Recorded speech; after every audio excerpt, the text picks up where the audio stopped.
Bakit laging inaantok pagkatapos kumain? Kakakain mo pa lang, pero gusto mo na agad humiga. Kailangan mo po itong marinig. Akala kasi ng marami, normal lang antukin pagkatapos kumain. Busog lang daw, pagod lang daw, masarap daw matulog pagkatapos kumain, kulang lang daw sa kape. Kaya yung iba, ang ginagawa po, kahit halos araw-araw, ginagawa yun. At yung iba po, kahit halos araw-araw na nangyayari yun, binabaliwala lang nila. Pero kung laging sobrang antukin, pagkatapos pong kumain, lalo na po after nyo kumain ng rice, after nyo mag soft drinks, pagkatapos nyo uminom ng milk tea, pagkatapos nyo kumain ng pasta or mga matatamis, ibang usapan na po yun. Ang delikado po kasi dito, minsan pwedeng senyalis na po yan na hindi stable yung blood sugar po ninyo. At kapag matagal na po na mataas ang blood sugar at hindi nyo po alam, unti-unti po nitong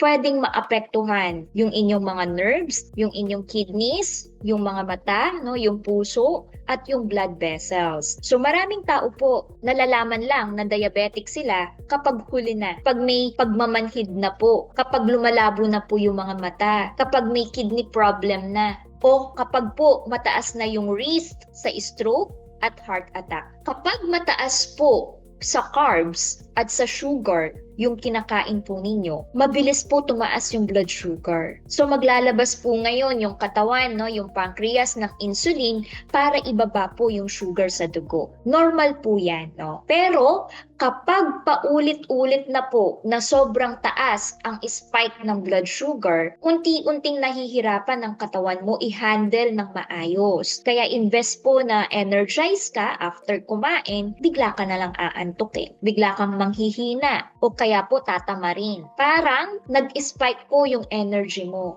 Tapos, bigla pong bumagsak. So, yung mga simpleng habits po na kailangan muna na gawin, no? Una is, bawasan po yung mga sugary drinks. Tulad ng mga soft drinks, no? Ng mga milk tea, ng juices, at sobrang mga matatamis po na pagkain.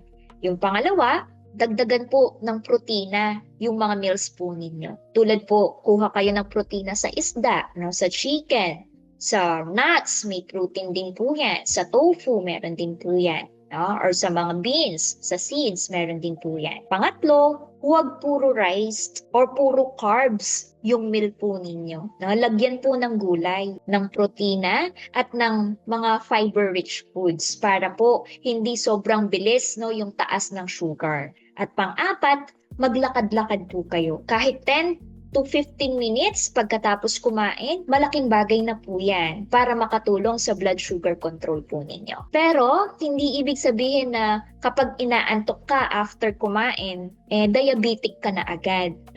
Pwedeng kulang ka po sa tulog, pwedeng sobrang dami lang ng kinain mo, pwedeng pagod ka, pwedeng mabigat talaga yung meal mo. Pero kung madalas po itong mangyari, lalo na po kung may kasama pong laging uhaw, no? Madalas ka pang umihi, tapos nagki-craves ka pa, no? Puro yung cravings, yung pagmamanhid o panlalabo po ng mata, mas magandang magpa-check na po, no? Habang mas maaga.